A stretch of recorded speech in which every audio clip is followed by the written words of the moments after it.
नमस्कार, मी पंजाब डक 6 आणि 7च्या दरम्यान राज्यात विखुरलेल्या स्वरूपाचा पाऊस पडणार आहे, भाग बदलत पडणार आहे म्हणून हा अंदाज लक्षात येतं. म्हणजे सांगायचं झालं तर राज्यात उद्या 6 जुलै एकादशी, 6 जुलै 7 जुलै 8च्या दरम्यान राज्यात सांगायचं झालं तर पूर्व विदर्भ आणि पश्चिम विदर्भ 6 आणि 5 11 जिल्ह्यामध्ये विखुरलेल्या स्वरूपाचा पाऊस पडणार आहे, भाग बदलत पडणार आहे. म्हणून विदर्भ शेतकऱ्यांसाठी ज्यांनी पेरणी केलेली त्यांना त्या पेरलेल्या याला जीवदान ठरणार आहे. खूप काही सर्वदूर मोठा पडणार नाही, पण पाऊस पडणार आहे, भाग बदलत असणार आहे म्हणून हा अंदाज लक्षात येतं. म्हणजे सांगायचं झालं तर नागपूर जिल्हा, वर्धा, भंडारा, गोंदिया, चंद्रपूर, यवतमाळ, नांदेड जिल्हा, हिंगोली जिल्हा, वाशिम जिल्हा, परभणी जिल्हा, त्याच्यानंतर बुलढाणा जिल्हा, त्याच्यानंतर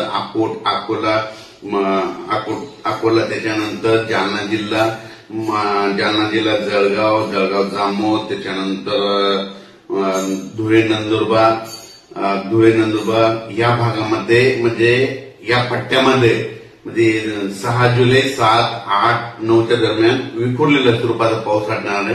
पाऊस येणार आहे पण विखुरलेला पडणार आहे, सर्वदूर पडणार नाही, मोठा पाऊस जास्त असणार नाही म्हणून हा अंदाज लक्षात येतं.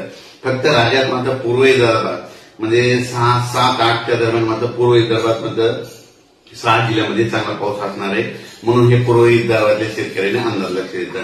त्याच्यानंतर मराठवाड्यात सांगायचं झालं तर नांदेड जिल्हा, परभणी जिल्हा, हिंगोली, त्याच्यानंतर जालना जिल्हा,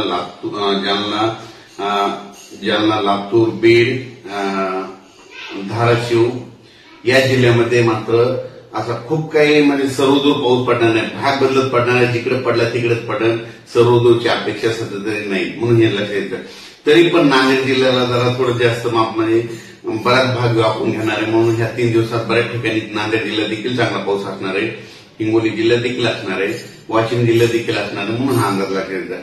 त्याच्यानंतर परभणी जिल्ह्यात देखील बऱ्याच ठिकाणी म्हणजे जवळपास सर्व परभणी जिल्ह्याच्या बऱ्याच जवळपास 70% म्हणजे भागामध्ये चांगला पाऊस पडणार आहे म्हणून परभणी जिल्ह्यासाठी आनंदाची बातमी.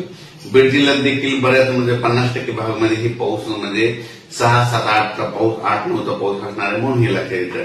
त्याच्यानंतर सांगायचं झालं तर लातूर, सोलापूर आणि धाराशिव या भागामध्ये विखुरलेल्या स्वरूपात आहे, म्हणजे जास्त नाही, म्हणजे तिकडे म्हणजे कमी प्रमाणात राहणार आहे, भाग बदलत राहणार आहे.